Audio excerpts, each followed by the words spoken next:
시청자 여러분, 즐거운 일을 보내고 계십니까? 오늘도 저와 새로운 한 주의 시작을 함께 하시죠. 7월의 마지막 일요일 뉴스의 라이브 출발합니다. 22대 국회가 문을 연 뒤 초유의 사태가 이어지고 있습니다. 방송통신위원회는 상임위원이 한 명도 없어 국정이 마비됐다는 지적이 나왔고, 방통위원장 후보자 인사청문회는 3일 동안 진행됐습니다. 영부인을 증인으로 채택한 헌정사상 초유의 탄핵청원 청문회까지 지난주 국회 상황과 향후 전망 짚어봅니다. 이른바 임성근 사단장 구명로비 의혹을 제기한 김규현 변호사를 놓고 여야 의원들 간 공방에 불이 붙었습니다. 국민의힘 권성동 의원은 김 변호사와 민주당 장경태 의원의 제보 공작, 사기 탄핵 게이트라고 공격했고, 장경태 의원은 김 변호사와의 만남보다 따로 제보를 받은 게 먼저였다며 반박했습니다. 자세한 내용 알아봅니다. 파리에서 우리 선수들의 낭보가 전해지고 있습니다. 펜싱 남자 사브르 개인전에서 오상욱이 금메달을, 사격 10m 공기소총 혼성 단체에서 금지현과 박하준이 은메달을, 수영 남자 400m 자유형에서 김우민이 동메달을 목에 걸었습니다. 티몬과 위메프의 판매 대금 정산 지연 사태 파장이 일파만파 커지는 가운데 연예인도 피해를 당했다고 밝혔습니다. 대체 왜 이 지경까지 왔는지, 피해자들 구제는 가능한 건지 알아봅니다. 오늘 새벽 울산에서 큰 불이 났습니다. 울산 SO일 공장에서 불이 난 건데요. 다행히 불은 지금 다 진압이 됐다고 하는데 취재 기자 연결하겠습니다. 조현진 기자, 상황 전해주시죠. 네, 오늘 새벽 4시 47분쯤 울산 울주군 SO일 온산 공장에서 큰 불이 났습니다. 시뻘건 불길과 함께 검은 연기가 하늘로 솟구쳤는데요. 당시 화재와 함께 폭발음도 들린다는 신고가 접수됐습니다. 소방당국은 신고 접수 11분 만에 대응 1단계를 발령했습니다. 하지만 불길이 더 거세지고 공장 내 위험물 추가 폭발 등이 우려돼 인근 소방서까지 동원하는 대응 2단계로 상향했습니다. 투입된 소방 인력만 130명으로 소방장비 5대와 헬기, 고성능 화학차 등 특수소방차까지 투입됐습니다. 울산시는 인근 주민들에게 화재 발생을 알린 뒤 창문을 닫고 야외 활동을 자제해달라는 안전 안내 문자를 발송하기도 했습니다. 소방당국이 화재 초기 신속하게 대응하면서 불은 예상보다 빨리 진압됐습니다. 화재 발생 약 5시간 만인 오늘 오전 9시 34분 최종 완진됐고, 소방당국은 대응 단계를 모두 해제했습니다. 다행히 이번 화재로 인명피해는 없었습니다. 화재는 합성 섬유의 원료 자일렌을 생산하는 가열장치에서 발생한 것으로 추정되고 있습니다. 소방당국은 현장 주변 확인 결과 유해 물질이 추정되지 않았으며 정확한 화재 원인과 재산 피해 규모를 조사 중입니다. 지금까지 전국부에서 전해드렸습니다.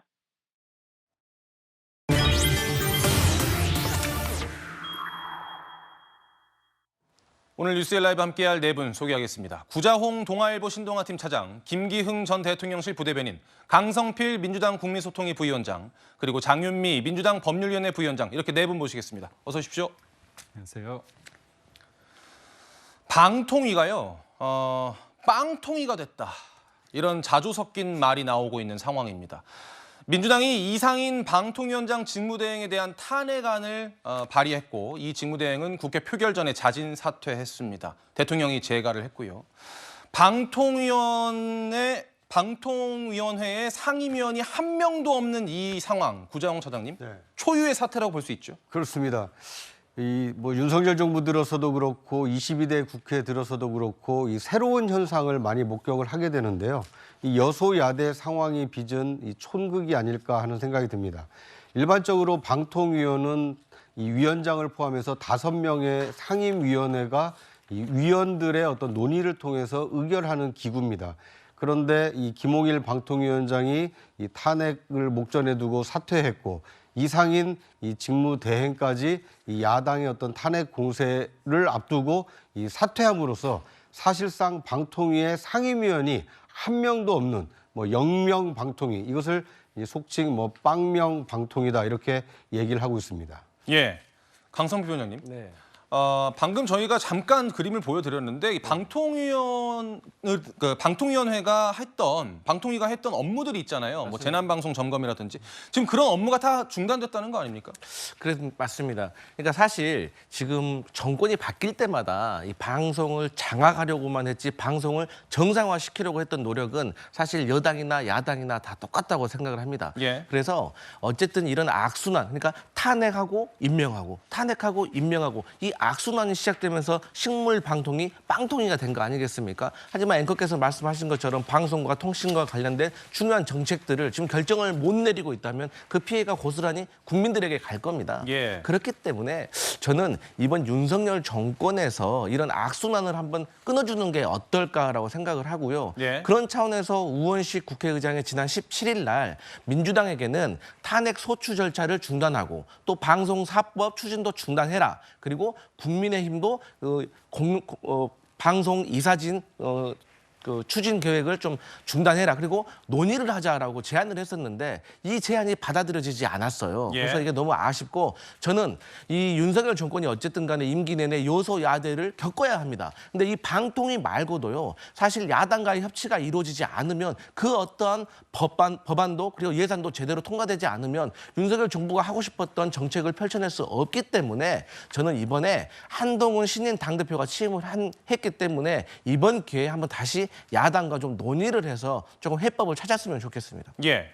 김 부대변인님, 방송통신위원장을 탄핵안을 발의를 하고 국회 표결 전에 사퇴하는 거. 네. 이게 지금 현 정부 들어서만 3번째란 말이에요. 네. 이게 타임 루프라고 하죠. 시간이 어느 정도 흘렀는데 일정 시간이 지났는데도 불구하고 다시 원래 시간으로 가는. 예. 이게 영화적으로 보면 타임 루프라고 하는데 어떻게 보면 그 야당이 왜 탄핵을 하느냐 가장 기본적인 그 목적을 한번 살펴볼 필요가 있는데요. 아까 위원장님께서 말씀하셨지만 MBC 박문진 이사가 지금 8월 12일 날 바뀌어야 됩니다. 근데 그 바뀌는 데 있어서 지금 야당 입장에서는 바뀌기를 원하지 않는 거죠. 예. 그렇다면 방통위가 무기력화돼야지 식물 상위가 돼야지만 그거를 할 수 없기 때문에 MBC를 지키기 위한 야당 성향의 MBC 지도부 경영진을 지키기 위해서 지금 이거를 계속 반복하고 있거든요. 예. 그러니까 결국 앵커께서도 말씀하셨지만 방통위가 해야 될 일이 많지 않습니까? 단순히 방송만 하는 게 아니라 통신도 해야 되는 거고 말씀하신 것처럼 재난 문자 관련해서도 있고 또 보면 여러 가지 보면 주식 리딩방 문제도 있고 여러 가지가 있지 않습니까? 예. 이런 부분을 다 도외시한 상태에서 이거를 일을 못하게 한다는 거죠. 그런 관점에서 볼 때 저는 지금의 무게중심은 기득권은 야당한테 있다고 합니다. 왜? 192석을 가졌기 때문에. 예. 그렇다면 MBC를 지키기 위한 이런 관점이 아니라 큰 틀에서 그러니까 법은 나중에 바꿀 수도 있는 거거든요. 근데 왜 지금 이렇게 무리하게 하느냐 하는 부분에 있어서는 국민들이 좀 받아들이기 힘들지 않을까 싶습니다. 예. 시청자 여러분께서도 탄핵이라고 하는 단어를 22대 국회 들어서 굉장히 많이 들었다라는 생각을 하실 것 같습니다. 추경호 원내대표가요, 국민의힘 원내대표가 민주당이 주도한 그 방송통신위원장 직무대행에 대한 탄핵에 대해서 이런 식의 이야기를 했습니다. 일단 듣고 이야기 이어나가겠습니다. 민생과는 아무 관련 없는 탄핵 추진만큼 중요한 것이 없다는 탄춘이즘을 주술처럼 외치고 밀어붙이고 있는 것입니다. 민주당의 막무가내식 탄핵, 이제는 멈춰야 합니다. 탄춘이즘. 장 변호사님. 네.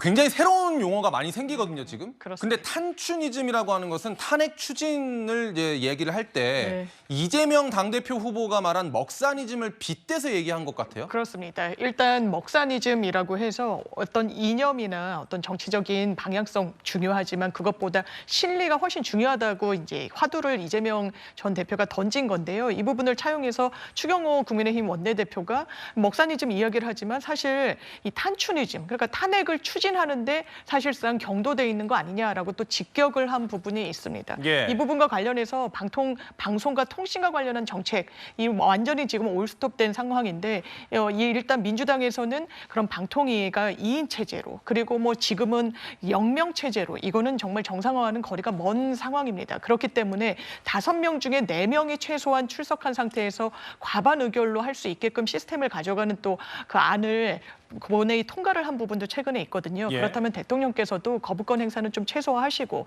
또 국민의힘에서도 제안한 것처럼 방통위원 임명권을 갖고 또 여권에서는 강대강으로 부딪히고 탄핵권을 갖고 민주당에서도 계속해서 이 평행선을 달리는 이 구조는 결과적으로는 국민들께 피해가 가기 때문에 빨리 종결해야 될 것 같습니다. 예. 그러면 22대 국회 들어와서 탄핵 추진이 몇 건이나 됐는지 제가 차근차근 설명을 드리겠습니다. 우선 6월 달에 김홍일 방통위원장에 대한 탄핵안이 발의가 됐는데 본회의 보고 전에 사퇴를 했습니다. 자진 사퇴를 하면서 폐기가 됐죠. 그다음 검사 탄핵입니다. 강백신, 김영철, 박상용, 어미준 4명입니다. 그래서 김홍일까지 하면 5건이죠. 거기다가 이상인 방통위원장 직무대행에 대한 탄핵안이 발의가 됐다가 자진 사퇴로 폐기가 돼서 총 6건입니다. 22대 국회가 출범한 지 지금 이제 한 달이 좀 지났죠. 근데 6건이 발의가 된 겁니다. 탄핵 소추안이. 21대 국회에서는요. 4년 동안 13건이 발의가 됐었는데 이 중에 한 건은 추미애 당시 법무부 장관에 대한 탄핵 소추안이었고 그걸 제외한 12건이 민주당이 발의했던 거였습니다. 그러니까 21대 국회에서 민주당이 발의한 12건 중에 지금 22대 국회 출범한 지 얼마 안 돼서 벌써 6건, 절반에 가까운 탄핵 소추안이 나온 겁니다. 구장 처장님, 네. 어떻게 평가하십니까? 네. 이것은 아마 여소야대가 불러온 촌극이 아닐까 하는 생각이 듭니다. 그 21대 국회에서 13건이 발의가 됐습니다만 문재인 정부 때 다수 의석을 가지고 있던 더불어민주당이 탄핵안을 발의한 일은 없었습니다. 어떻게 보면 정부를 견제하기 위한 야당이 최후의 수단이라고 할 수 있는 이 탄핵안을 이 22대 국회 들어서 그리고 21대 국회 하반기에 좀 일반 국민들이 느끼시기에는 저렇게 탄핵안을 자주 발의해도 되나 싶을 정도로 이 탄핵이 좀 일상화된 측면이 있습니다. 왜 그러냐 하면은요. 탄핵은 최후의 수단입니다. 법이 사회를 규범하는 최소의 규범이듯이 탄핵안은 국정조사, 국정감사 여러 가지 절차를 해서도 해결이 되지 않았을 때 이 사람의 직무를 배제해야 되겠다. 강제로라도 이 권한을 행사하지 못하도록 해야겠다. 이 절차가 탄핵 절차인데 이런 탄핵안에 대해서 너무나 많은 탄핵안이 발의가 되다 보니까 국민들이 볼 때는 너도 나도 탄핵을 당할 수 있는 거 아니냐. 그러다 보니까 공직자들은 그 공직 수행하는데 굉장히 위축이 돼 있고 행정부로서는 탄핵이 두려워서 이렇게 위원장들이 사퇴하는 일이 비일비재하고 있고 과연 야당이 추구하는 이런 탄핵이 실질적인 실효성을 거두고 있는지 한 번쯤 돌아볼 필요가 있지 않나 하는 생각이 듭니다. 예, 법률가인 장 변호사님의 의견도 한번 들어볼까요? 네, 일단 탄핵이 남발되는 거 아니냐라고 우려하는 부분은 좀 새겨들을 부분이 있습니다. 탄핵이란 건 기본적으로 직무와 관련한 이 헌법과 법률의 위반 사항이 있어야 되는데 이진숙 내정자 같은 경우에는 아직 직무를 개시하기는 이전이거든요. 그렇다면 직무가 개시되기 이전에 직무 관련한 위법성이 사실상 있기 어려운 상황에서부터 탄핵을 꺼내드는 부분과 관련해서는 이제 여당이 주장하는 것처럼 이거 너무 과도한 측면이 있는 거 아니냐라는 주장이 나올 수 있을 것 같고 다만 민주당 입장에서는 굉장히 좀 불성실한 청문회에 임하는 태도 등과 관련해서 좀 벼르고 있는 그런 기류는 분명히 있어 보입니다. 예.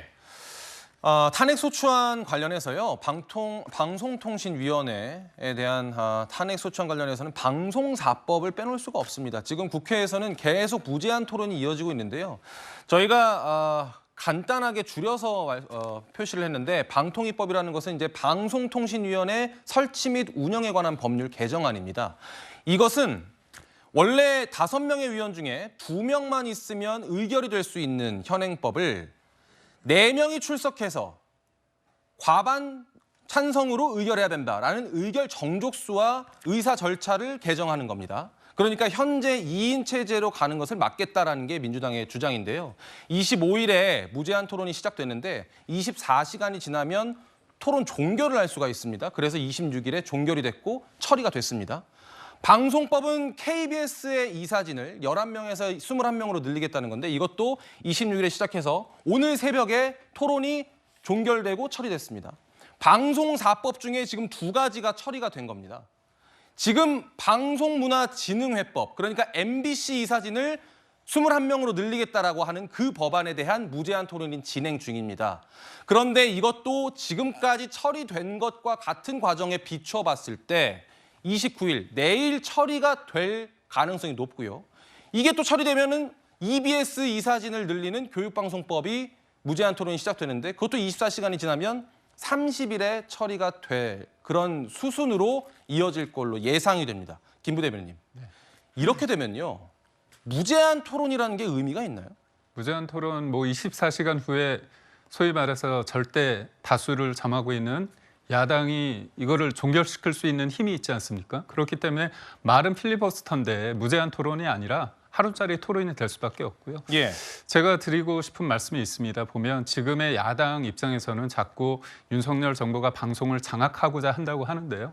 제가 기본적인 팩트만 우선 한두 가지 말씀드리겠습니다. 제가 KBS 출신이기 때문에 예. 이 방송법 이와 관련해서 말씀드리고 싶은 게 있습니다. 문재인 정부 들어서 문재인 정부는 8개월 만에 MBC 사장과 KBS 사장을 내쫓았습니다. 예. 지금 8월 12일 날 MBC 박문진 이사가 바뀌는 부분은 원래 절차대로 원래 있던 시기입니다. 그거를 현재 법을 가지고 바꾸는 겁니다.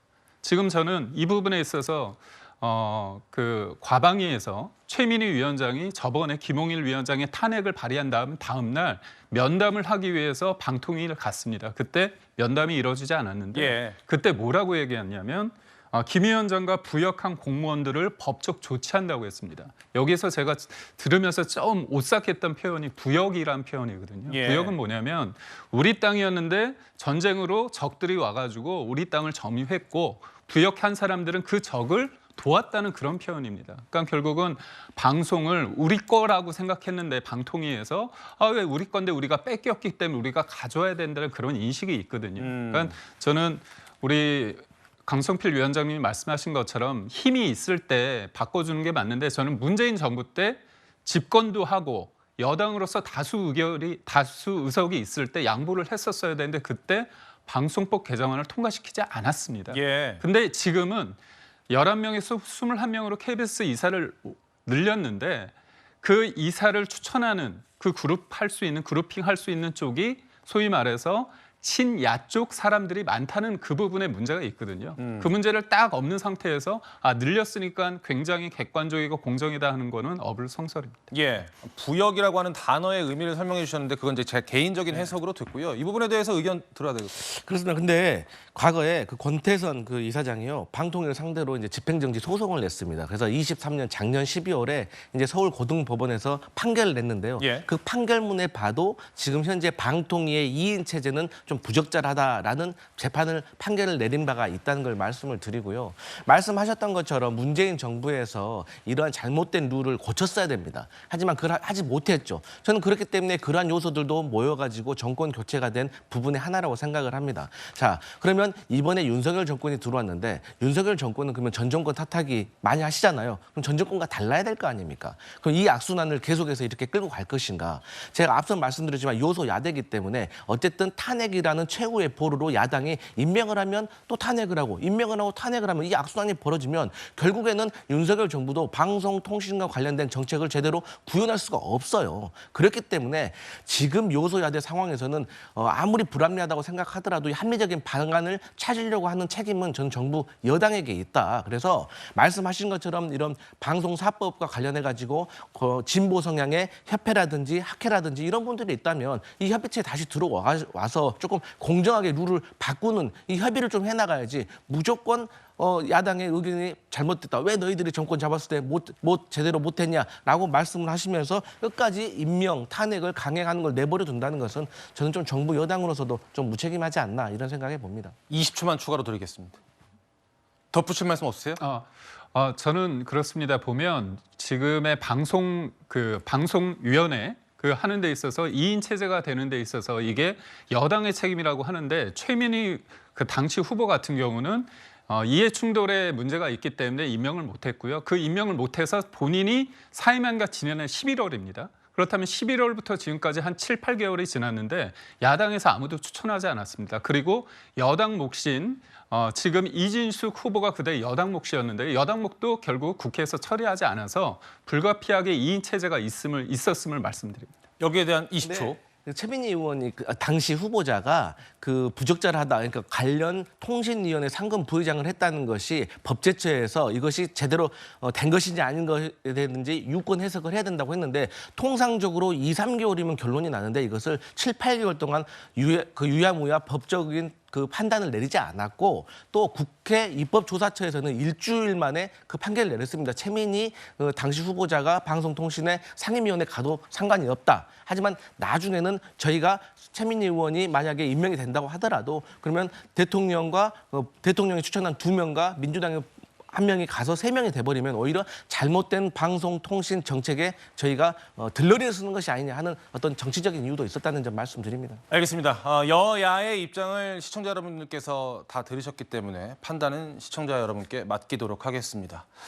초유의 사태를 하나 더 볼 텐데요. 바로 이 방송통신위원회 문제와 무관하지 않은 이진숙 방통위원장 후보자에 대한 인사청문회 이야기입니다. 원래 장관급도 이틀 이상을 안 하는 걸로 알려져 있습니다. 그렇죠, 구정처장님? 네. 그런데 지금 3일 했어요? 네, 일반적으로 인사청문회 할 때 이틀 하는 사람은 이제 국무총리가 사실상 유일합니다. 왜냐하면 이제 내각을 통솔해야 되는 1인지와 만인지상, 어떻게 보면 이 내각의 총사령관격이기 때문에 이틀 동안 직무 수행과 도덕성에 대해서 철저하게 따져 묻습니다. 그런데 이제 이례적으로 물론 인사청문회법에 따르면 국회 상임위원회에서 의결을 통해서 인사청문 날짜를 정하도록 돼 있습니다. 그래서 관리에 따르면 하루였지만 이번의 경우에는 워낙 여야 간에 첨예한 이 대립이 있다 보니까 야당 주도로 이틀간의 청문회를 실시를 했습니다. 예. 그런데 이틀이 다 끝나가는 시점에 이 자정까지면은 이제 인사청문회가 다 마무리가 되는데 한 10분 남겨놓고인가요? 이 최민희 위원장이 인사청문 일정을 하루 더 연장하는 이 결의안을 상정시켜서 통과시킴으로써 이 사상 초유로 이 장관급 인사청문회를 3일 동안 진행하는 뭐 보시기에 따라서는 자세한 청문을 한번 경험했다 이렇게 볼 수도 있겠지만 다른 측면에서 보면 저렇게까지 인사청문회를 해서 실효성이 얼마나 있었나 이 상당히 논란이 되고 있는 상황입니다. 그렇다면 3일 동안 치러진 인사청문회에서 제대로 된 검증이 됐을지 이 장면 하나 보고 이야기 이어나가겠습니다. 사내에서 일어난 일에 정치보복이라는 단어를 쓰는 것은 후보자의 뇌구조에 문제가 있다고 저는 생각합니다. 저의 뇌구조에 대해서 말씀하신 부분에 대해서 사과를 원합니다. 왜요? 뇌구조가 이상하다고 생각한다는 게 뇌구조가 사과할 일이 아닙니다. 뇌구조가 이상하다는 게 어떤 뜻이죠? 저의 뇌구조에는 이상이 없습니다. 저의 뇌구조에 어떤 이상이 있습니까? 저의 뇌구조에 어떤 이상이 있습니까? 예, 다소 매끄럽지 않았는데 죄송하고요. 그 뇌구조라는 말 때문에도 충돌이 있었지만 첫날 이진숙 후보자가 피켓을 이렇게 자료를 이렇게 들 때 최민희 과방위원장이 피켓을 들지 마라. 그래서 이게 피켓이냐 아니냐. 그러면 한 손으로 들었냐 양손으로 들었냐. 이걸 가지고도 좀 충돌이 있었던 거 시청자 여러분께서 기억하실 겁니다. 게다가요, 청문회가 길어지다 보니까 방통위 직원이 어지러움을 호소하면서 구급대가 출동하는 그런 일도 있었습니다. 장 변호사님, 네. 지금 일각에서는요, 이게 체력 검증 청문회가 아니냐 이런 비판도 나오거든요. 어떻게 보세요? 그런데 유의미한 성과는 있었던 것 같습니다. 그래요? 예, 방송과 통신 정책을 하는 수장 자리에 가시는 분 아닙니까? 장관급 자리고요. 4월까지 청문회를 한 부분 이례적인 거 맞습니다. 그런데 자료 협조를 이렇게 안 한 내정자가 있는 것도 상당히 이례적입니다. 왜냐하면 공직을 수행하기 위해선 과거에 어떤 경험치와 어떤 행적들이 있었는지를 점검할 수밖에 없습니다. 방송통신 문화에 대한 인식과 관련해서 특히 역사와 관련해서는 우려를 많이 낳았죠. 좌파 영화, 우파 영화, 좌파 연예인, 우파 연예인 나눴습니다. MBC에 있을 때는 어떤 또 새로운 의혹이 나왔습니까? 빵을 수백 개나 샀습니다. 증빙을 내라는 요구 거절했습니다. 이 부분과 관련해서 과연 공직을 수행할 의사와 능력이 있는 분인지, 그리고 추가로 MBC 내부의 제보자에 따르면 지방 MBC에 근무를 할 때 본인의 법인카드, 굉장히 뭐 고가의 호텔에서 뭐 드실 수 있습니다. 영업을 위해서, 회사를 위해서라고 하면 분명히 허용되는 부분이 있죠. 그런데 실제로 본인이 MBC 사장에서 낙마를 한 뒤에 방문진 이사들, 왜냐하면 선임 권한과 관련한 밀접한 권리 행사를 할 수 있으니까요. 이렇게 같이 식사를 굉장히 오래 했다라는 부분 의혹 새로 제기됐습니다. 정확하게 해명했습니까? 이런 부분과 관련해서 사흘도 부족했다. 이게 민주당 입장입니다. 김 부대변인님은 어떻게 평가하십니까? 네. 지금 말씀하시는 중에 이제 법인카드 문제를 좀 말씀하시지 않습니까? 그러니까 법인카드 관련해서는 MBC 사장으로서 여러 가지 광고 등 그런 걸 하기 위해서는 영업 활동을 하기 때문에 불가피하다 그런 쪽으로 저는 이해하고 있고요. 법인카드 얘기하면서 제가 좀 드리고 싶은 게 KBS 고대영 사장이 이제 문재인 정부 들어서자마자 8개월 만에 이제 소위 말해서 쫓겨났을 때 예. 그때 이사진이 바뀌었습니다. 그때 이사진이 바뀌었을 때 강규영 이사가 소위 말해서 법인카드 문제 때문에 해임이 됐는데요. 예. 그 부분이 다른 이사, 소위 말해서 민주당이 추천한 이사보다도 되게 적은 금액인데 콕 집어서 그 부분에 대해서 감사원에서 문제 제기를 했고요. 나중에 이 부분이 해임이 됐지만 나중에 소송을 통해서 해임 무효 소송에서 이겼습니다. 예. 그리고 고대영 사장 또한 해임 무효 소송에서 이겼거든요. 그러니까 제가 드리고 싶은 말씀은 뭐냐면 지금의 언론 노조가 이진숙 그 후보자를 바라보는 눈, 시선, 그리고 민주당이 바라볼 때는 이분은 절대 받을 수 없다고 보는 겁니다. 왜냐하면 우리의 생각과 이념이 대척점이 있기 때문이죠. 그렇지만 이거는 뭐냐면 이 부분에 어떤 삶이 부정되는 기자로서 종군 여기자로서 어떤 평가받고 나름대로의 어떤 경영진으로서의 역할이 그런 평가받는 부분은 다 배제한 상태에서 이 사람이 이념적으로 이상하고 일본 정부의 대변인이고 또 뇌 구조가 이상하다 그런 얘기까지 들었을 때 이게 과연 검증을 위한 것인지 아니면 이 사람은 답정 너 당신은 어차피 탄핵될 사람이고 우리가 받아들일 수 없는 사람이라는 어떤 프레임 속에서 바라보기 때문에 이거는 저는 망신주기 그 이상은 아니었다고 봅니다. 망신주기였다. 이 부분에 대한 의견 포함해서 제가 질문 하나 더 드리면은 만약에 이진숙 후보자가 임명이 돼도 즉각 탄핵하겠다는 입장인 거죠? 네, 이제 민주당으로서는 사실 그래도 최소한의 좀 시간은 좀 있어야겠죠. 탄핵에 위법적인 행동을 해야 되니까요. 그렇기 때문에 조금의 시간은 필요하지만 아무래도 이행 체제 자체에 대해서 저희가 부적절하다고 생각을 하고 있기 때문에 아무래도 탄핵 절차에는 지체 없이 들어갈 것 같습니다. 다만 예. 이 하나는 말씀드리고 싶어요. 대한민국 국민들 그 누구에게 물어봤어. 국민들 누구에게도 위안부 할머니들의 그 과거에 있었던 일들이 자발적이었나 아니면 강제적이었나라고 물어보면 제가 생각했을 때 상식 있는 국민이라면 누구나 다 강제적이라고 저는 얘기할 것 같습니다. 하지만 이진숙 후보자는 거기에 대해서 답변을 하지 않았어요. 저는 이건 아주 큰 문제라고 생각합니다. 알겠습니다. 사상 초유의 사태 하나 더 보겠습니다. 이건 정말 헌정사상 초유의 일입니다. 뭐냐 하면 윤석열 대통령에 대한 탄핵 청원 청문회가 2번 열렸습니다. 2차 청문회가 지난 금요일에 끝났는데요.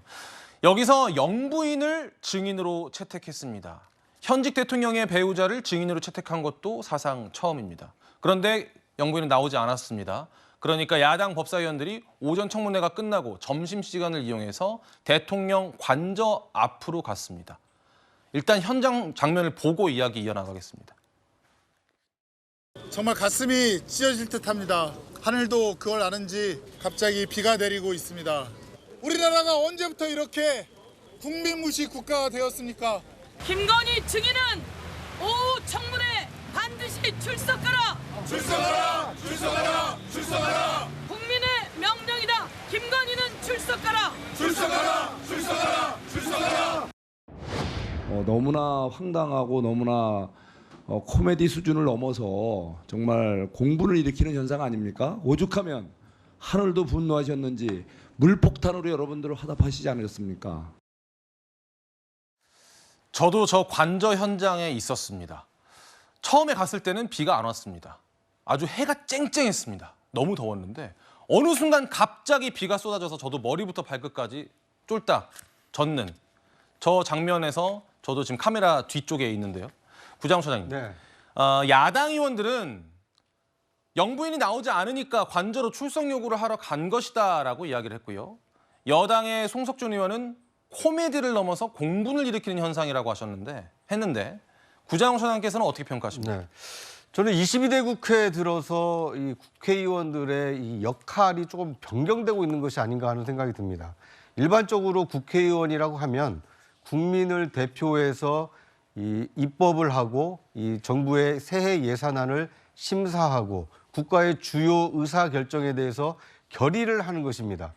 그걸 하는 장소는 여의도에 국회의사당이 있습니다. 그리고 각 상임위원회별로 자신의 전문 분야에 대해서 책임감을 가지고 여야 국회의원들이 해당 공무원들을 불러서 심도 높게 질의하고 조사를 진행하기도 합니다. 이것이 지금까지 일반 국민들이 알고 있는 국회의원들의 역할이었습니다. 국민들은 생업에 바쁘니 나라 일은 당신들이 알아서 잘 챙겨다오. 국가의 이익과 국민의 행복을 위해서 필요한 법이 무엇인지, 나라 돈을 어디에 써야 국가와 국민을 위한 것인지 당신들이 머리를 맞대고 논의를 해달라. 이것이 지금까지의 국회의원의 그리고 국회에 대한 기대였습니다. 그런데 언젠가부터 과거에 제가 경험한 바에 따르면 증인이 출석하지 않으면 국회 직원이 출석 요구서를 가지고 그 사람을 찾아가는 것이 상례였습니다. 그런데 언젠가부터 국회의원이 직접 들고 갑니다. 만약 저것이 영부인이 아닌 김건희 여사가 아니었어도 다른 증인을 불러내기 위해서 국회의원들이 출두를 했을까? 저는 그거에 대해서는 상당한 의구심이 듭니다. 예. 앞으로 국회의원들이 하실 일에, 해야 될 일에 좀 더 집중하시면 어떨까 하는 생각이 듭니다. 예. 화면에서 잠깐 지나갔던 그림이 있었는데 증인 김건희라고 쓰여 있는 명패였습니다. 원래 청문회에서는 증인이라고만 적혀 있는데 전날 청문회에서는 증인 김건희라고 이름을 적어놨습니다. 이걸 두고 모욕주기 아니냐라는 주장이 나왔거든요. 강 부위원장님, 어떻게 보십니까? 그러니까 야당으로서는 청문회의 핵심 증인이라고 생각하는 김건희 여사께서 불출석하기 때문에 사실 국민께 이 부분을 알리고 싶었던 거죠. 더구나 이제 국민들이 느꼈을 때 특히 야당의 지지자들은 김건희 여사께서 청문회에는 나오지 않으시고 검찰 조사에 가셔가지고 조서에도 남기지 않은 검찰에게, 검사에게 또 국민께 심려를 끼쳐들어 죄송하다라는 말씀을 하시고 또 이것을 유튜브를 통해서 변호인이 또 전달을 했어요. 그래서 이런 것들이 전반적으로 야당, 민주당이 보기에는 상당히 정치적으로 유감이고 여기에 대해서 국민들께도 알려야 될 부분이 있다고 해서 저러한 정치적인 행위를 한 것 같습니다. 알겠습니다.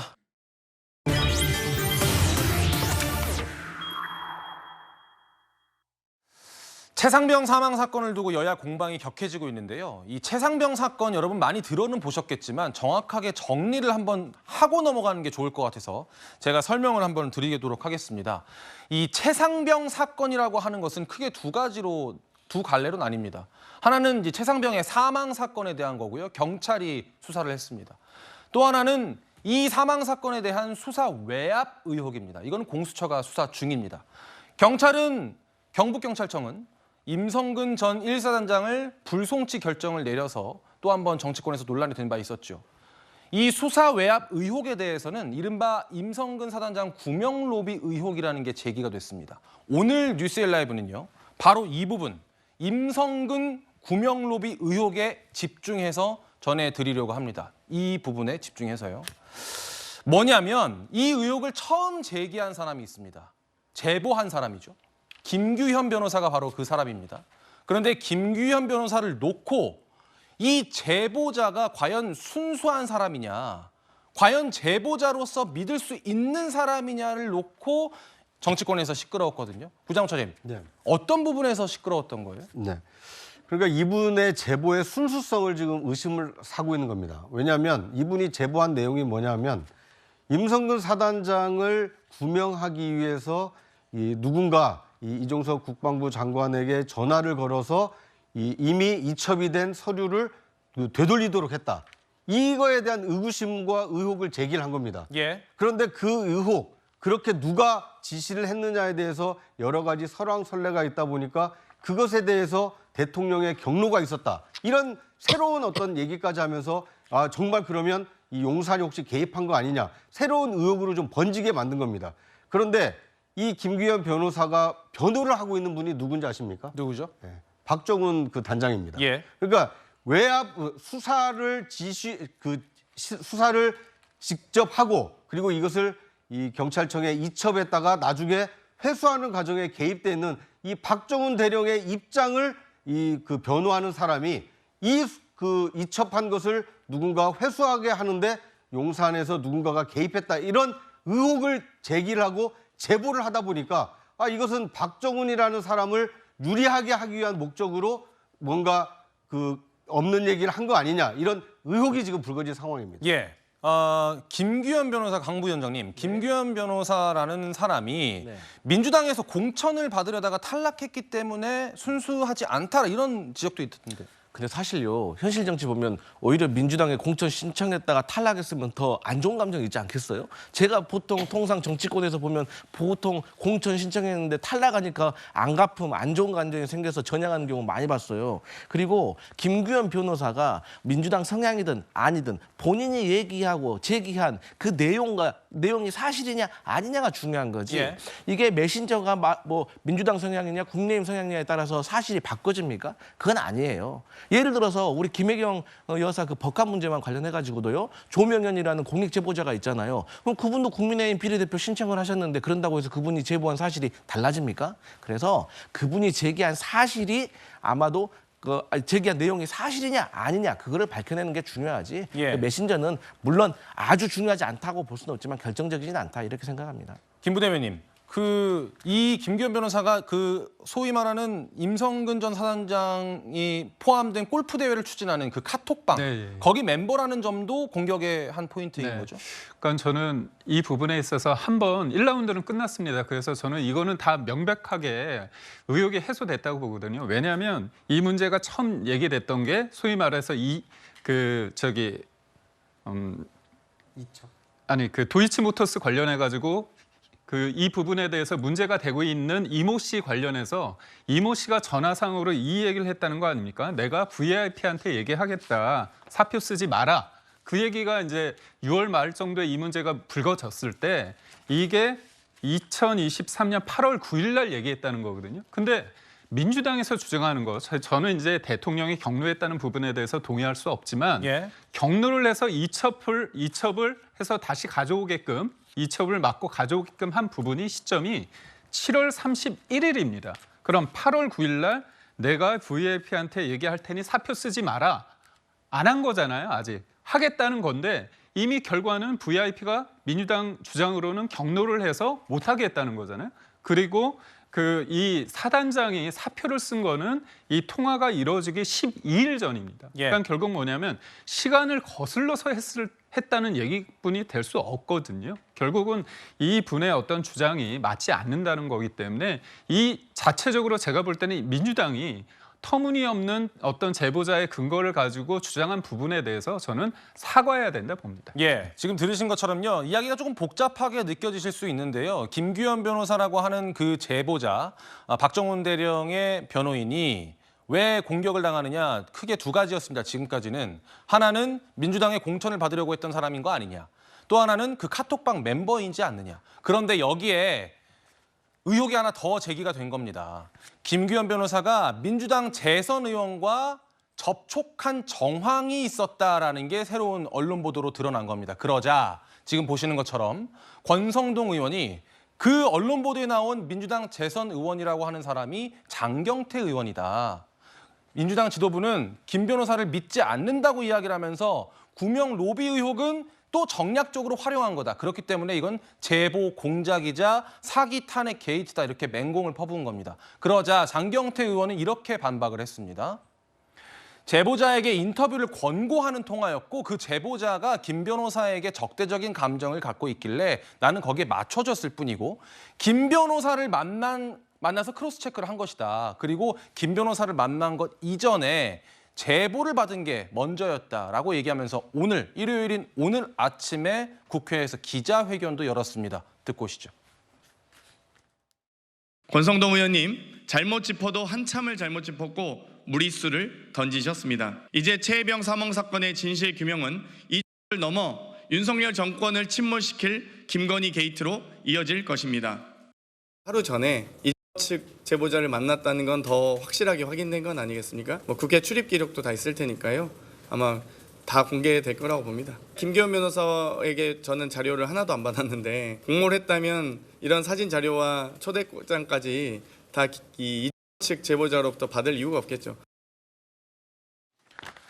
네, 장경태 의원의 목소리를 듣는 동안 속보가 하나 들어와서 전해드리겠습니다. 민주당 전당대회 충남 경선에서 이재명 후보가 88.87%를 득표하면서 당대표 후보 중에 또다시 1위로 올랐습니다. 그리고 김두관 후보는 충남에서 9.29% 득표했다는 소식 들어왔습니다. 최고위원회에서는 김민석 후보가 충남 경선에 1위를 차지했네요. 강 부위원장님, 네. 원래 정봉주 후보가 상당히 선전을 보였는데 네. 부울경 이후부터 김민석 후보가 계속 치고 올라오는 그런 모양새네요? 이건 제 개인적인 생각입니다. 민주당에서 어쨌든 지도부에서 최고위원 상당히 중요한 의미가 있습니다. 이재명 대표로서는 아무래도 다선이고 원내이고 조금 안정감 있는 후보가 최고위원을 맡는 것이 더 좋지 않을까라고 저는 생각을 한 것 같아요. 그렇기 때문에 최근에 김민석 그 후보와 관련돼가지고 차에 같이 타서 뭐 영상도 공개된 것 같습니다. 예. 그래서 이러한 것에 있어서 당원들이 조금 공감을 한 것이 아닌가 저는 개인적으로 그렇게 생각해 봅니다. 공감을 했다는 것은 명심이 김민석에게 있는 것 아니냐라고 당원들이 생각했다, 뭐 이런 뜻일까요? 네, 저는 그렇게 생각을 합니다. 왜냐하면 또 뭐 김민석 의원 말고도 사실 전현희 의원이라는 또 다선 의원도 있지만 아무래도 우리가 뭐 국민의힘 전당대회에서도 나왔지만 원내와 원외의 또 어떤 역할의 차이의 한계가 있기 때문에 예. 그런 것에 대해서 이재명 대표가 조금 강조를 한 것이고 거기에 대해서 당원들이 좀 공감한 것이 아닌가 저는 개인적으로 생각해 봅니다. 알겠습니다. 속보가 들어와서 잠시 전해드렸고요. 다시 이야기를 돌아와서요. 그러니까 장경태 의원은 제보를 따로 받아서 내가 청문회에서도 제시하고 했던 것이지 김규현 변호사와 뭔가를 짜고 치는 그런 것은 없었다, 이런 이야기거든요. 지난 19일 1차 청문회도 보면 장경태 의원이 다른 의원들이 갖지 못한 자료들을 제시하는 모습이 보이긴 했었습니다. 그 당시 모습 보고 이야기 이어나가겠습니다. 혹시 모른다고 하셨죠? 이재명 씨는 모른다고. 그럼 송홍 씨는 아십니까? 송홍 씨 압니다. 어떤 관계십니까? 지금 송홍 씨 분. 그러니까 아주 친근하게 사진 찍으셨잖아요. 네, 이 사진을 보신 적은 있습니까? 그 사진을 본 적은 없습니다. 이 오른쪽에 있는 분 누굽니까? 그 송홍 씨입니다. 가운데 있는 사람 누굽니까? 잘 모르겠습니다. 이재명 씨도 임성근 씨 안다고 하는데 왜 본인은 모른다고 하세요? 저는 이재명 씨를 모르고요. 해병대 예비역은 해병대 사단장 장군들에 대해서는 그래도 씨가 장군 해병대 제1사단장 소장 임성근 명의로 초대권이 발송됐습니다. 네. 이재명 씨랑 송홍 씨 오는 걸 다 알고 있었습니다. 임성근 중위는 제가 알기로는 그건 사령부에서 나간 것으로 알고 있는데. 사령부에 보신 것처럼 굉장히 자세한 제보 내용을 장경태 의원이 의혹을 제기한 겁니다. 장유미 변호사님, 네. 변호사님께서 보실 때는 여러 가지 제보를 변호사님도 받으실 테니까 저런 자세한 제보를 받았을 때 그 주체가 그럼 과연 권성동 의원이 주장하는 김규현 변호사냐, 네네. 아니면 장경태 의원이 반박하는 것처럼 다른 사람이냐, 지금 이모 씨 측이라고 네네. 주장을 하는데요. 우리가 이 상황 어떻게 봐야 될까요? 크게 중요하지 않습니다. 왜냐하면 증거는 증거로 이야기하는 겁니다. 지금 수사 과정인 거잖아요. 그렇다면 이 증거는 조작됐는지 위변조가 있었는지 여부가 중요한 거지요. 누가 그것을 수사기관이나, 왜냐하면 공수처에도 이 관련 문자를 냈다는 거니까요. 김규현 변호사가. 증명력에는 영향을 미치지 못하는 겁니다. 다만 어떤 제보를 하는 경위와 관련한 의도성, 어떤 정치적 의도, 이런 부분을 헤아릴 수 있을 뿐인 거죠. 그렇다면 여기서 중요한 건 그렇습니다. 지금 계속 이야기 나오는 이모 씨, 블랙펄 인베스트먼트의 대표였습니다. 그곳을 압수수색했을 때 이른바 김건희 폴더가 나왔다는 거죠. 엑셀 파일이 있었습니다. 왜? 주가 조작과 관련해서 가담해서 1심에서 이 유죄 선고를 받은 사람이거든요. 본인이 법정에서 선서를 하고 이렇게 이야기합니다. 김건희 여사를 압니까? 안다라고 이야기했던 사람입니다. 그러면 여기서의 중요한 의미는 제보 조작이다, 이 부분이라기보다는요. 왜 대통령실이 전방위적으로 나서서 임성근이라는 전 사단장을 구명하려고 했을까? 이해가 되지 않는 측면이 있었죠. 대통령의 경로라는 것도 왜 굳이 연결고리가 무엇이었을까? 그 퍼즐의 하나가 혹시 김건희 여사가 아니냐라는 수사의 한 단편이 지금 나오고 있는 부분이 중요하다고 하겠습니다. 예. 그런데요, 짧게만 좀 여쭤보면요. 장 변호사께서는 중요하지 않은 문제라고 하셨지만 이 부분이 예를 들어서 오염된 제보라고 한다면 사실상 그 구명로비 의혹이라는 것 자체의 근간이 흔들리는 것 아니냐라는 지적도 있거든요. 우선적으로 이제 민주당이 공격하고자 하는 거는 사실상 이제 김건희 여사가 약한 고리이기 때문에 모든 일이 있으면 김건희 여사 관련된 사람들을 가져와서 끌어다가 거기에서 일종의 시나리오를 만든다고 보고 있거든요. 제가 앞서 말씀드린 것처럼 소위 말해서 구명 로비가 있다고 한 시점은 전화 이후에 가능한 거 아닙니까? 전화가 8월 9일 날 이루어졌는데 어떻게 7월 30일, 1일 이때 이루어질 수 있는지, 이게 가장 분명한 겁니다. 이 부분에 대해서 민주당이 이거부터 제대로 해명을 해야 되거든요. 못한 상태에서 뭔가 또 있을 것 같은 어떤 카톡의 등장인물을 해서 당사자 얘기도 아닌데 제3의 얘기를 가져와다가 그거를 이렇게 프레임을 씌우는 부분에 있어서는 저는 좀 문제가 있다고. 알겠습니다. 이 사안은요, 공수처에서 지금 수사 중이기 때문에 공수처 수사 결과를 함께 지켜봐야 될 것 같습니다. 여기서는 김기흥 부대변인과 강성필 부위원장과는 인사 나누겠습니다. 두 분 고생하셨습니다. 맞습니다.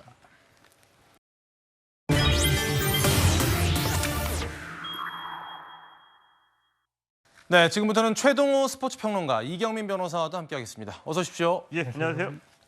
평론가님, 예. 첫 소식부터 아주 기분 좋은 소식 들려오네요. 예, 순조롭게 출발이 됐죠. 파리 올림픽 개막하고요. 이 금메달 1개, 은메달 1개, 동메달 1개 다 나왔습니다. 첫 번째 메달의 주인공은 사격에서 나왔거든요. 10m 공기 소총 혼성 단체에서 금지연 선수, 박하준 선수가 은메달을 가지고 왔습니다. 중국 선수와 금메달 결정전을 치렀는데요. 16점을 먼저 따내는 팀이 승리를 거두는 건데 이제 8대 14에서 12대 14까지 쫓아갔는데 마지막에 좀 힘이 부족해서 12대 16으로 중국 선수에게 금메달을 내주고 은메달을 가지고 왔습니다. 예. 근데 이게 혼성 조 파트너가 갑자기 바뀐 상황이었다면서요? 이게 원래는 박하준 선수하고 17살 여고생 총잡이로 소개가 됐던, 이 화제가 됐던 선수였었죠. 이제 반효진 선수가 박하준 선수하고 혼성 단체전에 출전하기로 돼 있었었는데 티오가 한 장 늘었습니다. 그래서 이 사격 대표팀이 이제 두 팀을 만들게 됐고 박하준 선수의 이 파트너로 누구를 뽑을까 하다가 현지에 와서 가장 컨디션이 좋았던 이제 금지연 선수를 선택하게 된 거죠. 예, 금지연 선수. 이 변호사님, 엄마 사격수로 불린다면서요? 저도 사실 그 처음 봤는데 일단은 너무 애때문에 모셔가지고 예. 저도 몰랐거든요. 근데 보니까 이제 아이를 출산하고 아하. 5월에 출산을 해놓고 이제 얼마 보지도 못하고 이 대회를 준비를 했다라고 하더라고요. 그래서 예. 어쨌든 이런 좋은 소식을 이제 안고 돌아가니까 이제는 뭐 가족들하고 더 행복한 그런 시간을 보낼 수 있을 것 같습니다. 정말 산후조리를 해야 되는 그런 시기에 이렇게 대한민국을 위해서 뛰어준 금지연 선수입니다. 장 변호사님, 박하준 선수는 집안 막내라면서요? 그렇습니다. 사격 집안의 막내입니다. 그냥 박하준 선수 이번에도 굉장히 좋은 경기력 보여줬는데요. 누나가 현재 고성군청 소속의 셋째 누나입니다. 박하향기. 이름도 상당히 좀 특이하고 예쁜 것 같은데요. 예쁘네요, 이름이. 예, 누나도 사격으로 이제 선수 생활을 하고 있습니다. 아버지가 어렸을 때 박하준 선수가 굉장히 집중력이 좋은 것을 보고 이 아이도 사격을 시켜야 되겠다. 선수를 한번 길러봐야 되겠다라고 이제 결단하게 됐다고 합니다. 네, 우리 선수단의 이번 대회 첫 금메달을 안긴 주인공은 펜싱 국가대표 오상욱 선수였습니다. 소감 먼저 듣고 오겠습니다. 개인전 첫 메달이기도 하고 그랜드슬램을 할 수 있는 그런 금메달이어서 더 영광인 것 같습니다. 부정적인 생각들을 떨쳐낼 수 있었던 게 또 뒤에서 너가 최고다, 너가 움직이면 절대 못 따라온다 이렇게 계속 얘기해 주셔가지고 긍정적인 생각을 할 수 있었던 것 같아요. 누군가는 개인전 금메달을 딸 거라고 생각을 했는데요. 그게 이제 저일 뿐인데 다 형들이 있었고 그리고 동료가 있었기 때문에 영광을 누릴 수 있는 것 같습니다.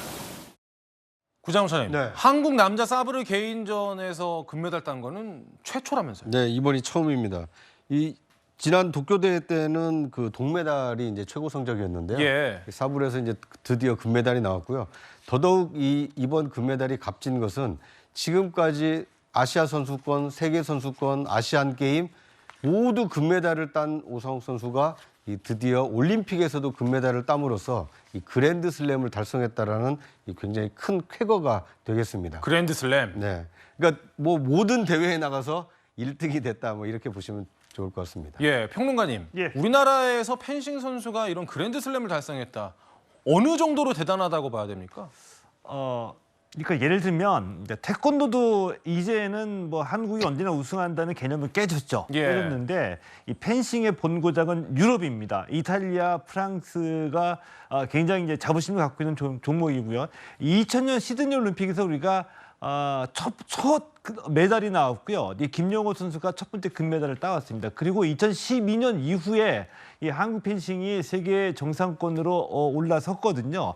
그만큼 과거에는 2012년 이전에는 우리 펜싱 대표팀이 유럽 팀하고 만나서 훈련 한번 같이 해보자라고 얘기해도 거절당하기까지 했었거든요. 자, 이렇게 유럽이 자존심을 갖고 있던 펜싱 종목에서 우리가 세계 정상을 올라섰고요.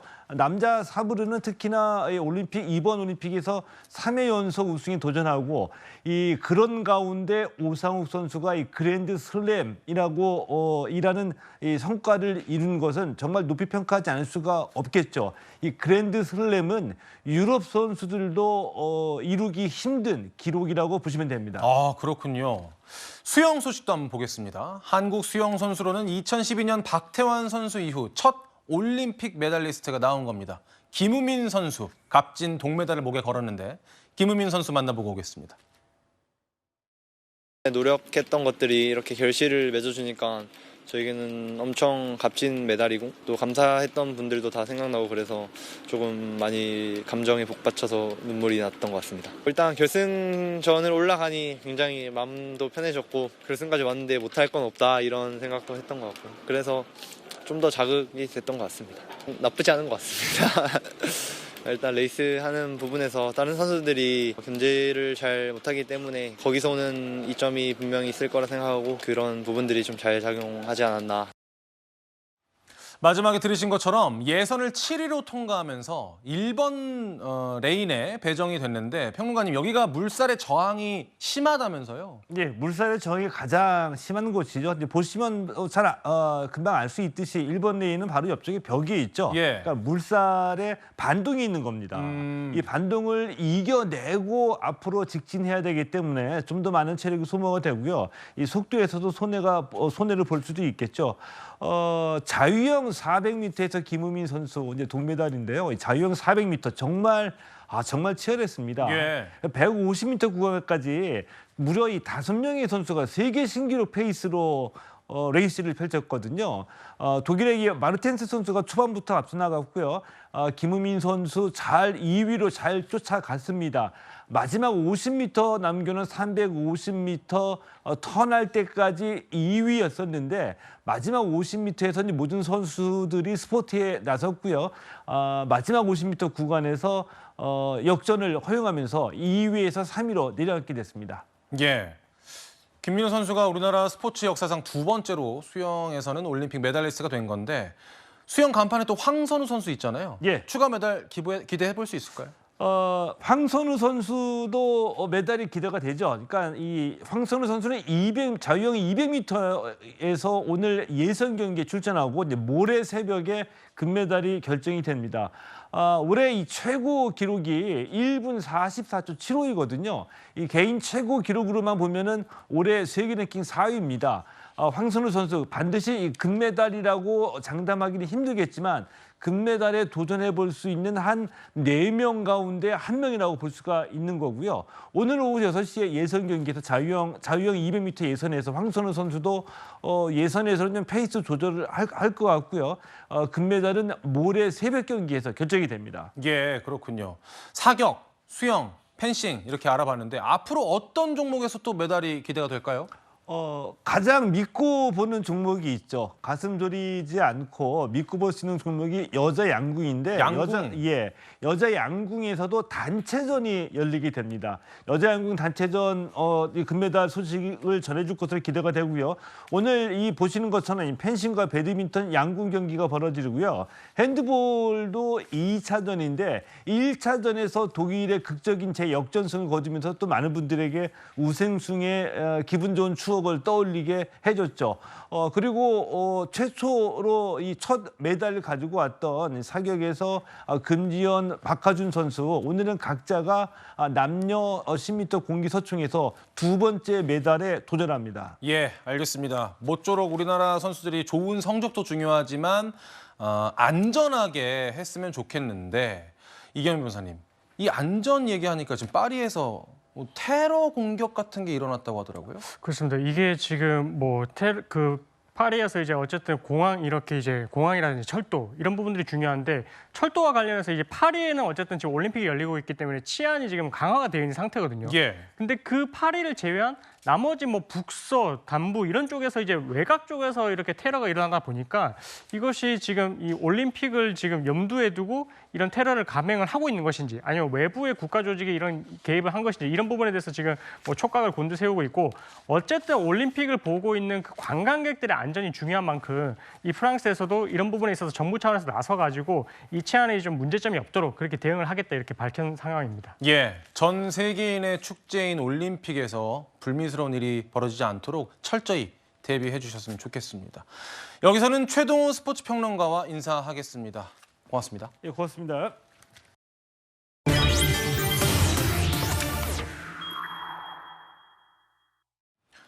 티몬과 위메프의 지급불능 사태가 결국 소비자 피해로 이어지면서 파장이 커지고 있습니다. 환불을 받지 못한 소비자가 수천 명에 달하고요. 이 소비자들이 티몬과 위메프 본사로 몰려들면서 거세게 항의하는 그런 상황도 발생했는데요. 현장 먼저 보고 오겠습니다. 티몬에 지금 여기에 있는 피해자들을 구제할 만한 자금이 있어요, 없어요? 현재? 충분하지는 않습니다. 아니 네. 지금 어느 정도 선이에요? 금액적으로 얼마? 저 정확한 금액은 제가 잘 모르겠고요. 돈을 몇 개 얼마가 있는지가 중요한 게 아니에요. 언제 줄 건지를 물어봐야 돼요. 우리는 무조건 받는 거예요. 없는 돈 만들어내야 돼. 만들어내야 되는 게 맞습니다, 여러분. 우리가 이 사람들의 입장을 이해해 줄 필요가 없다고요. 우리는 무조건 받아야 되고 언제 줄 건지만 지금 말하라고 하면 되는 겁니다. 돈이 얼마 있는지 중요하지 않아요. 회사 때문에 자녀 19억을 지급하려고 했지만 최종적으로는 부결된 상황이고요. 지금 대책이 없습니다. 자금 출처는 제가 잘 모르겠고 일부 금액이 조금 확보가 돼서 10억 플러스 알파 그 정도로 알고 계시면 될 것 같습니다. 이경민 변호사님, 예. 티몬과 위메프를 혹시나 모르시는 시청자분들이 계실 수도 있으니까 여기가 뭐 하는 데죠? 그러니까 이커머스라고 해가지고 우리가 보통 외부에서 이렇게 물건을 사고 할 때는 이제 오프라인을 통해서 이제 사는 거고요.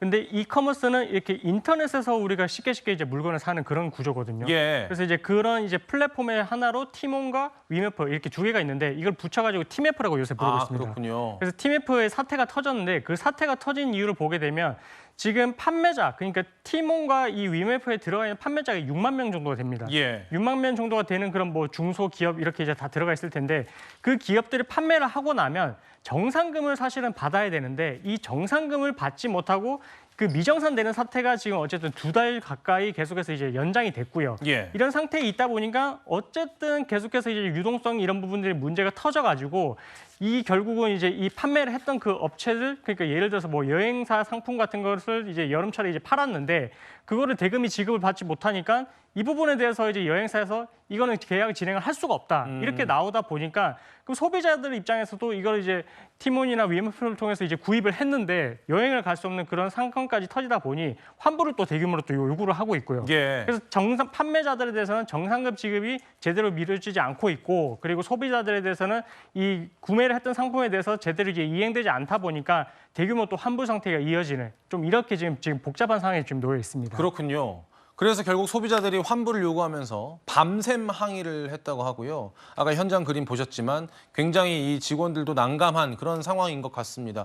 구장차님, 근데 자칫 위험할 수 있는 아찔한 상황도 있었다면서요? 그렇습니다. 워낙 많은 분들이 모이다 보니까 그리고 또 환불을 신청하는 곳이 하필 건물의 이렇게 지하에 위치해 있었다고 합니다. 그러다 보니까 계단에서 몇 사람이 이제 미끄러져 넘어지는 이런 사고도 있었는데요. 그러니까 얼마나 많은 분들이 지금 애가 타겠습니까? 여름 그 휴가철을 맞아서 여행 계획을 세우고 이 좋은 조건으로 예약을 했는데 이것이 지금 이행이 되지 않다 보니까 그렇다면 여행을 못 가는 것은 둘째치고라도 내가 낸 이 돈이라도 환불받겠다라고 하는 분들이 전국적으로 몰려들다 보니까 지금 요 며칠 사이에 이 티몬 본사 특히 위메프 이 본사에는 많은 분들이 모여들어서 위험한 상황까지 연출이 됐다고 합니다. 예, 현장에 몰려든 환불 대기자만 2,500명 정도로 추산된다고 하니까요. 피해 규모가 더 커질 것 같은데 장 변호사님, 근데 피해자 중에 연예인도 있다면서요? 그렇습니다. 배윤정 씨가 본인의 SNS에 이 피해 글을 올린 건데요. 큰맘 먹고 이제 엄마들끼리 몇 달 전부터 여행 가려고 티켓, 숙소 전부 결제하고 설레는 마음으로 기다리고 있었는데 이런 일이 발생했다라고 이야기를 했습니다. 큰맘 먹고라는 표현에서도 알 수 있듯이 워낙에 뭐 해외로 간다거나 하면은 그 여러 명이 결제했을 때 거의 1,000만 원을 훌쩍 넘기는 경우들도 있어서 이렇게 여러 피해자들 중에 연예인들이 있어서 또 주목을 끌고 있습니다. 예. 방금 얘기 나왔지만 지금 휴가철이고 배윤정 씨처럼 휴가를 맞아서 항공권, 호텔 이런 여행 상품을 결제한 분들의 피해가 굉장히 특히 큰 걸로 알려져 있는데요. 앞서 관계자 말 들으셨던 것처럼 새벽에는 여유 자금이 없다고 했다가 반나절 만에 10억 원이 확보됐다고 했다가 뭔가 말이 신빙성이 없다 이런 지적들이 나오거든요. 이경민 변호사님. 뭔가 이 환불을 해줄 자금 여력은 있는 건가요? 그게 정말 좀 중요한 부분인데 지금 뭐 화면에서도 보시다시피 일단은 지금 약 1,300원 규모가 이제 티몬에서 이제 환불을 해줘야 되는 상황이고 위메프에서도 400원 정도 이제 해줘야 되는 상황인데 사실 저것도 일단 추산일 뿐입니다. 더 늘어날 가능성이 크고요.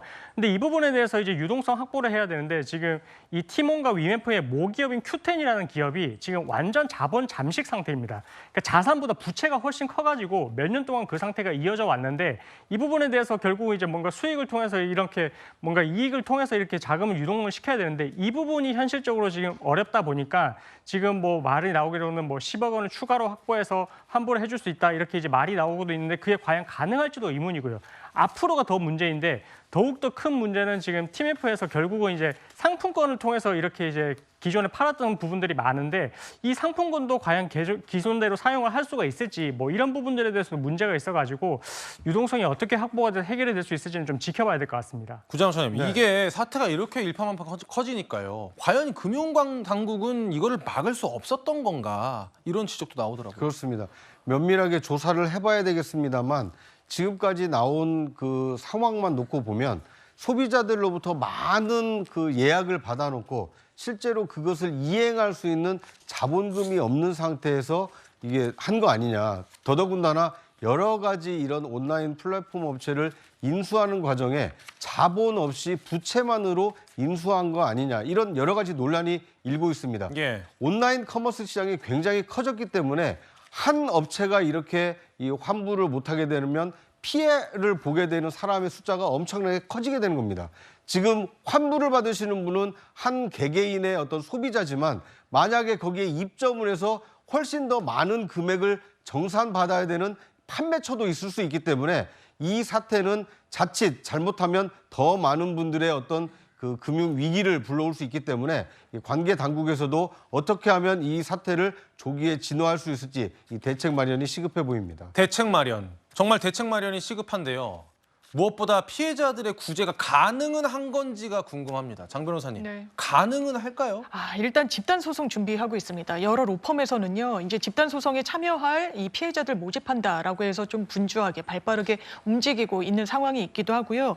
일단 한국소비자원에서도 집단 분쟁 조정 신청을 받아서 이 부분과 관련한 이 업체 측과의 중간 조율이 가능한지를 타진해 보겠다라고 이야기를 하고 있습니다. 예. 가장 현실적인 방안 중에 또 하나는 이미 카드 결제가 이뤄진 부분과 관련해서 이의 신청을 하면 이 9개의 카드사 같은 경우에는 이 소비자 이익을 위해서 이 취소 조치에 이제 좀 동의를 해주고 있는 그런 상황이기도 합니다. 근데요, 만약에 돈이 없다고 하면은 이게 소송을 해도 피해 보상을 못 받는 거 아닙니까? 민사소송의 가장 큰 문제는 승소 판결문을 받았다고 하더라도 이 집행을 할 수 있느냐. 그러니까 정말 내 통장에, 내 주머니에 다시 피해 금액이 환수되느냐가 가장 관건인 건데요. 아까 짚어주신 대로 이 해당 기업들 같은 경우에는 자본 잠식 상태고 여러 무리한 투자를 통해서 회사 내에 유보된 자본은 상당히 부족한 상태라서 집행이 과연 가능할지 여부까지는 미지수인 게 맞습니다. 예. 피해자는 소비자만 있는 게 아닙니다. 이 티몬이나 위메프의 물건 서비스를 납품한 판매자들이 있습니다. 대금을 받지 못한.